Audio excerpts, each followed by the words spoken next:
Hello everyone, welcome to knowledge mall. तो आज की जो वीडियो है वो है एनसीईआरटी के क्लास 6 की हिस्ट्री में अध्याय 10 चैप्टर 10 से हम लोग एमसीक्यू लगाएंगे, नए साम्राज्य और राज्य का। और नेक्स्ट आपको होमवर्क के लिए पढ़ के रखना है इसे अध्याय 11 को, इमारतें, चित्र तथा किताबें को। तो अगर आप नए हैं चैनल पर तो चैनल को सब्सक्राइब जरूर कर लें, बेल आइकन को भी प्रेस कर लें ताकि वीडियो की नोटिफिकेशन मिलती रहे। तो चलिए देखते हैं आज का क्लास 6 का हिस्ट्री का अध्याय 10 से संबंधित टोटल इंपॉर्टेंट एमसीक्यू। क्वेश्चन है पहला कि अशोक के इलाहाबाद स्तंभ अभिलेख में निम्नलिखित में से किस शासक के प्रशस्ति लिखी गई है? आंसर है ऑप्शन ए, समुद्रगुप्त के। समुद्रगुप्त के बारे में हमें इलाहाबाद में अशोक स्तंभ पर खुदे एक लंबे अभिलेख से पता चलता है। इसकी रचना समुद्रगुप्त के दरबारी कवि हरिसेन के द्वारा एक काव्य के रूप में की गई थी। यह एक विशेष किस्म का अभिलेख है जिसे प्रशस्ति कहा जाता है। यह एक संस्कृत शब्द है जिसका अर्थ प्रशंसा होता है। चालुक्यों की राजधानी निम्नलिखित में से कौन सी थी? आंसर है ऑप्शन सी, एहोल। चालुक्यों की पहली राजधानी एहोल थी जो एक प्रमुख व्यापारिक केंद्र था। धीरे धीरे यह एक धार्मिक केंद्र भी बन गया जहां कई मंदिर थे। चालुक्यों का राज्य कृष्णा और तुंगभद्रा नदियों के बीच स्थित था। पुलकेशिन प्रथम के दौरान चालुक्यों की राजधानी बादामी या वातापी स्थानांतरित की गई थी। अभिज्ञान शकुंतलम निम्नलिखित में से किसका प्रसिद्ध नाटक है? आंसर है ऑप्शन बी, कालिदास का। कालिदास का सबसे प्रसिद्ध नाटक अभिज्ञान शकुंतलम दुष्यंत नामक एक राजा और शकुंतला नाम की एक युवती की एक प्रेम कहानी है। इस नाटक में एक गरीब मछुआरे के साथ राज कर्मचारियों के दुर्व्यवहार की बात कही गई है। दक्षिण भारत के राज्यों की विभिन्न स्थानीय सभाओं के संदर्भ में निम्नलिखित में से कौन सा सही सुमेलित है? आंसर है इसका ऑप्शन सी, 1 और 2 दोनों। ब्राह्मण भूस्वामियों का संगठन सभा कहलाता था और ग्राम सभा को उर कहते थे। पल्लवों के अभिलेखों में कई स्थानीय सभाओं की चर्चा है। इनमें से एक था ब्राह्मण भूस्वामियों का संगठन जिसे कि सभा कहते थे। ये सभाएं उप समितियों के जरिए सिंचाई, खेतीबाड़ी, सड़क निर्माण, स्थानीय मंदिरों की देखरेख करते थे। जिन इलाकों के भूस्वामी ब्राह्मण नहीं थे वहां उर नामक ग्राम सभा होने की बात कही गई है। नगरम व्यापारियों का एक संगठन का नाम था, न कि शिल्पकारों का संगठन का। यहाँ पे दिया गया है कि नगरम जो है ये शिल्पकारों का संगठन था, तो गलत है क्योंकि नगरम क्या था? ये व्यापारियों का एक संगठन था। रवि कीर्ति निम्नलिखित में से किसके दरबारी कवि थे? आंसर है ऑप्शन बी, पुलकेशिन द्वितीय के। रवि कीर्ति पुलकेशिन द्वितीय के दरबारी कवि थे। पुलकेशिन द्वितीय सबसे प्रसिद्ध चालुक्य राजा था। उसके बारे में रवि कीर्ति द्वारा रचित प्रशस्ति से पता चलता है। इसमें उसकी 4 पीढ़ियों के बारे में बताया गया है। हरिसेन निम्नलिखित में से किसका दरबारी कवि था? आंसर है ऑप्शन डी, समुद्रगुप्त का। इलाहाबाद में स्थित एक अशोक स्तंभ से समुद्रगुप्त के बारे में विस्तृत जानकारी मिलती है। यह एक प्रशस्ति है जिसे हरिसेन ने एक लंबी कविता के रूप में लिखा है। हरिसेन समुद्रगुप्त के दरबार में रहने वाला कवि था। प्रशस्ति यह एक संस्कृत शब्द है जिसका अर्थ है किसी की प्रशंसा। उस जमाने में राजाओं की प्रशंसा में प्रशस्तियां लिखी जाती थी। कांचीपुरम निम्नलिखित में से किसकी राजधानी थी?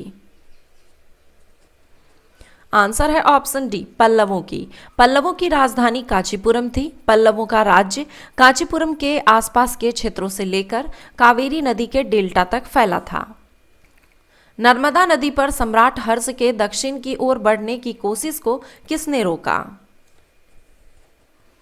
आंसर है ऑप्शन बी, पुलकेशिन द्वितीय ने। मगध और बंगाल को जीतकर हर्ष को पूर्व में जितनी सफलता मिली थी उतनी अन्य जगहों पर नहीं मिली।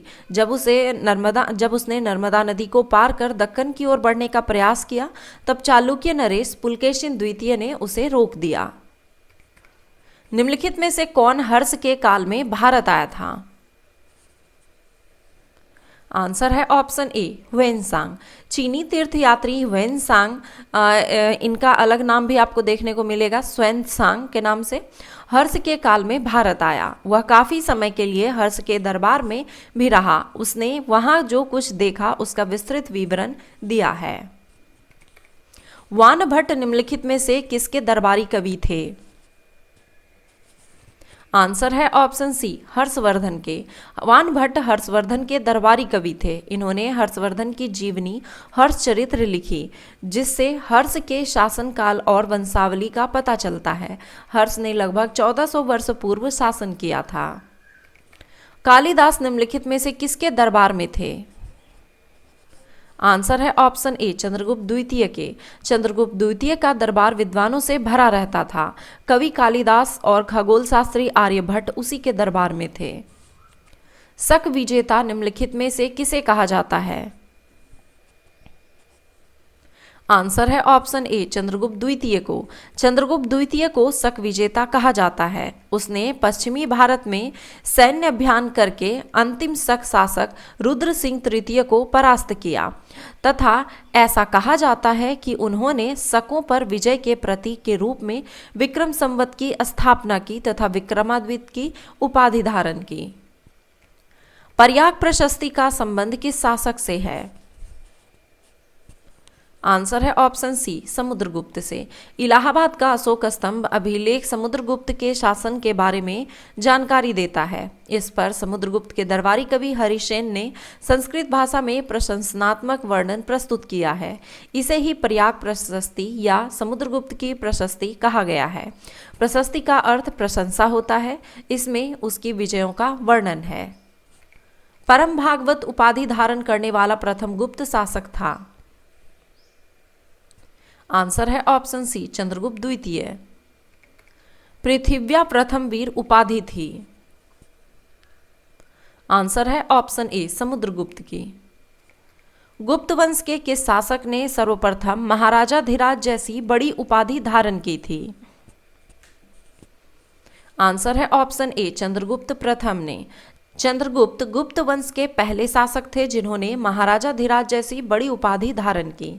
समुद्रगुप्त ने भी यह उपाधि धारण की थी। गुप्त सम्राट जिसने हूनों को पराजित किया था। आंसर है ऑप्शन डी स्कंदगुप्त ने। हूनों का पहला भारतीय आक्रमण गुप्त सम्राट स्कंदगुप्त के शासनकाल में हुआ तथा स्कंदगुप्त के हाथों वे बुरी तरह से परास्त हुए थे। यह आक्रमण एक धावा मात्र रहा और देश के ऊपर इसका कोई तात्कालिक प्रभाव नहीं पड़ा, किंतु यह आक्रमण गुप्त साम्राज्य के पतन को तेज जरूर कर दिया। 6ठी शताब्दी ईस्वी के आरंभ में उत्तर पश्चिम के कई क्षेत्रों पर हूनों का कब्जा हो गया। निम्नलिखित में से कौन सा कथन सत्य है? आंसर है इसका ऑप्शन डी 1, 2 और 3। विक्रम संवत 57 ईसा पूर्व से प्रारंभ होता है। शक संवत 78 ईस्वी से प्रारंभ होता है और गुप्त संवत 319 ईस्वी से आरंभ होता है। निम्नलिखित में से किस शासक को सिक्कों पर वीणा बजाते दिखाया गया है? आंसर है ऑप्शन सी समुद्रगुप्त को। ह्वेनसांग किसके शासनकाल में भारत आया था? आंसर है ऑप्शन ए हर्षवर्धन के शासनकाल में। ह्वेनसांग एक चीनी यात्री था। ह्वेनसांग का जन्म लगभग 602 ईस्वी में चीन के लुओयंग स्थान पर हुआ था। ह्वेनसांग हर्षवर्धन के शासनकाल में भारत आया था और लगभग 15 वर्षों तक भारत में रुका और 645 ईस्वी में चीन लौट गया। वह एक दार्शनिक, घुमक्कड़ और अनुवादक भी था। ह्वेनसांग का चीनी यात्रियों में सर्वाधिक महत्व है। उन्हें प्रिंस ऑफ ट्रैवलर्स कहा जाता है। तो ये थे आज के एनसीईआरटी के क्लास 6 का अध्याय 10 नए साम्राज्य और राज्य चैप्टर से संबंधित इम्पॉर्टेंट एमसीक्यू। और आपको नेक्स्ट के लिए फिर से देखना है, मैं फिर से बता दूं, इमारतें, चित्र तथा किताबें अध्याय 11 को।